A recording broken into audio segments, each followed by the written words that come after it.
ಬಿಡದಿಯಲ್ಲಿ ಪ್ರತಿಭಟನಾ ನಿರತರ ಮೇಲೆ ಪೊಲೀಸರ ದೌರ್ಜನ್ಯ ಖಂಡಿಸಿ ಪ್ರತಿಭಟನೆ. ಬಿಡದಿ ಟೌನ್ಶಿಪ್ ಯೋಜನೆ ಕೈಬಿಡಲು ಮಹಾದೇವಸ್ವಾಮಿ ಆಗ್ರಹ.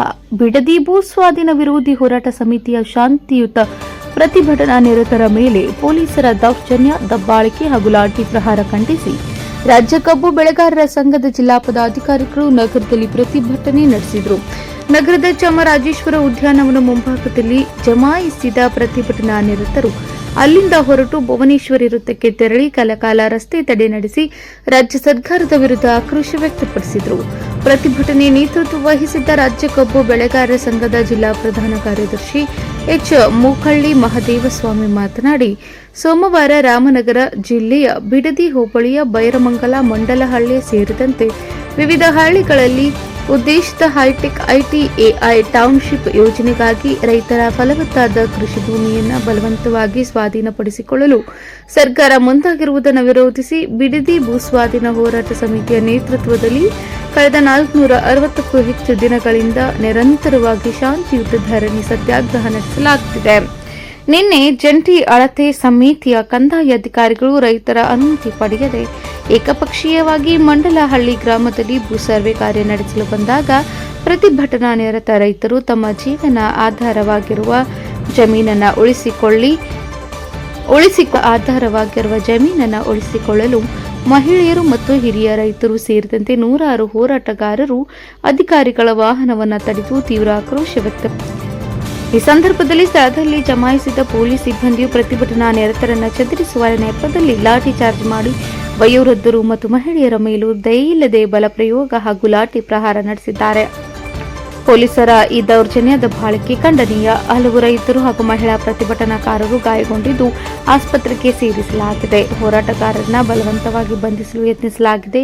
ಹಲವರ ಮೇಲೆ ಪೊಲೀಸ್ ಮೊಕದ್ದಮೆ ದಾಖಲಾಗಿರುವುದು ಖಂಡನೀಯವಾದುದು ಎಂದರು. ತಲತಲಾಂತರದಿಂದ ನಂಬಿ ಬದುಕಿರುವ ಲಕ್ಷಾಂತರ ತೆಂಗು, ಮಾವಿನ ಮರಗಳು ಉಳ್ಳ ಬೆಂಗಳೂರಿಗೆ ದಿನನಿತ್ಯ ಲಕ್ಷಾಂತರ ಲೀಟರ್ ಹಾಲು ಪೂರೈಸುವ ಈ ಫಲವತ್ತಾದ ಕೃಷಿ ಭೂಮಿಯ ಸ್ವಾಧೀನ ಪ್ರಕ್ರಿಯೆಯ ಅಂತಿಮ ಅಧಿಸೂಚನೆಯನ್ನು ತಕ್ಷಣವೇ ಹಿಂಪಡೆಯಬೇಕು. ರಾಜ್ಯದಲ್ಲಿ ಮಳೆಯಿಲ್ಲದ ಕಾರಣ ಬರಗಾಲ ಎಂದು ಘೋಷಣೆ ಮಾಡಿ ರೈತರ ಸಾಲ ಮನ್ನಾ ಮಾಡಬೇಕು. ಬೆಳೆದಂತಹ ಬೆಳೆಗಳಿಗೆ ಸೂಕ್ತ ಪರಿಹಾರ ಕೊಡಬೇಕು. ಶಾಂತಿಯುತವಾಗಿ ಹಕ್ಕೊತ್ತಾಯ ಮಂಡಿಸುತ್ತಾ ಅನ್ನದಾತರ ಮೇಲೆ ಮತ್ತು ಮಹಿಳೆಯರ ಮೇಲೆ ಅಮಾನವೀಯವಾಗಿ ಲಾಠಿ ಬೀಸಿದ ಪೊಲೀಸ್ ಅಧಿಕಾರಿಗಳ ವಿರುದ್ಧ ಕಠಿಣ ಶಿಸ್ತು ಕ್ರಮ ಜರುಗಿಸಬೇಕು. ಪ್ರತಿಭಟನೆಯ ವೇಳೆ ವಶಕ್ಕೆ ಪಡೆದಿರುವ ಎಲ್ಲಾ ರೈತ ಮುಖಂಡರನ್ನು ಮತ್ತು ಹೋರಾಟಗಾರರನ್ನ ಬೇಷರತ್ತಾಗಿ ತಕ್ಷಣವೇ ಬಿಡುಗಡೆ ಮಾಡಬೇಕು ಎಂದು ಮಹದೇವಸ್ವಾಮಿ ಒತ್ತಾಯಿಸಿದರು. ಪ್ರತಿಭಟನೆ ರಾಜ್ಯ ಕಬ್ಬು ಬೆಳೆಗಾರರ ಸಂಘದ ಜಿಲ್ಲಾ ಕಾರ್ಯಾಧ್ಯಕ್ಷ ಉಡಿಗಾಲ ರೇವಣ್ಣ, ಜಿಲ್ಲಾ ಉಪಾಧ್ಯಕ್ಷ ಮೂಡಲಪುರ ಶಿವಮೂರ್ತಿ, ತಾಲೂಕು ಅಧ್ಯಕ್ಷ ನಂಜೆ ದೇವನಪುರ ಸತೀಶ್, ಯಳಂದೂರು ತಾಲೂಕು ಅಧ್ಯಕ್ಷ ಗೌಡಹಳ್ಳಿ ಷಡಕ್ಷರ ಸ್ವಾಮಿ, ಅಂಚಾವಾಡಿ ವಿಜಯಕುಮಾರ್, ಯರಿಯೂರು ಮಹೇಶ್, ಮೆಳ್ಳಹಳ್ಳಿ ಚಂದ್ರಶೇಖರ್ ಮೂರ್ತಿ, ಶ್ರೀಕಂಠಮೂರ್ತಿ, ವೀರನಪುರ ನವೀನ್, ನಂಜಪುರ ಸಿದ್ದಪ್ಪ, ಬೀಸಲವಾಡಿ ನಾಗರಾಜು ಭಾಗವಹಿಸಿದ್ರು.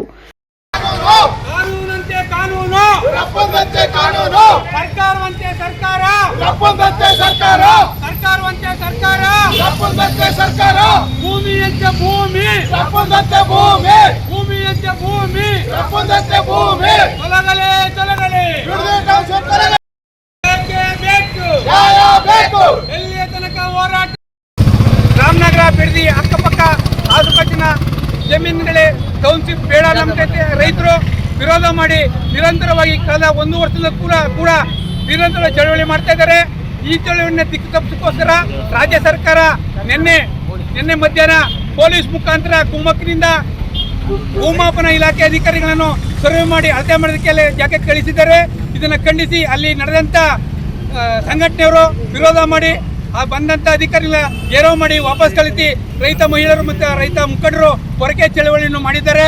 ಈ ಕೂಡಲೇ ರಾಜ್ಯ ಸರ್ಕಾರ ಎಚ್ಚೆತ್ತು ಕೂಡಲೇ ಟೌನ್ಶಿಪ್ ಅನ್ನು ವಜಾ ಮಾಡಬೇಕು. ಹಾಗೆ ಬರಗಾಲನ ಘೋಷಣೆ ಮಾಡಬೇಕು. ರೈತ ಬೆಳೆದಂಥ ಬೆಳೆಗೆ ಸೂಕ್ತವಾದ ಪರಿಹಾರವನ್ನು ಕೊಡಬೇಕು. ರೈತರ ಸಂಪೂರ್ಣ ಸಾಲವನ್ನು ಮನ್ನಾ ಮಾಡಬೇಕು ಅಂತ ಹೇಳ್ತಾ ಚಾಮರಾಜನಗರದಲ್ಲಿ ರಾಜ್ಯ ಕಬ್ಬು ಸಂಘದ ಸಾಮೂಹಿಕ ಪದಾಧಿಕಾರಿಗಳು ಒಟ್ಟಿಗೆ ಸೇರಿ ಈ ಒಂದು ಪ್ರತಿಭಟನೆಯನ್ನು ಹಮ್ಮಿಕೊಂಡಿದ್ದೇವೆ. ಇದರ ಮುಖಾಂತರ ತಮ್ಮ ಮಾಧ್ಯಮ ಮತ್ತು ಪತ್ರಿಕಾ ಮಾಧ್ಯಮ ಮತ್ತು ಟಿವಿ ಮಾಧ್ಯಮ ಮುಖಾಂತರ ಸರ್ಕಾರಕ್ಕೆ ಎಚ್ಚರಿಕೆಯನ್ನು ಕೊಡ್ತಾ ಇದ್ದೇವೆ. ಬಂಧಿಸಿರೋನ ಕೂಡಲೇ ಬಿಡುಗಡೆ ಮಾಡಬೇಕು ಅಂತ ಈ ಮೂಲಕ ಕೇಳಿಕೊಳ್ಳುತ್ತೇವೆ. ರಾಜ್ಯ ರೈತ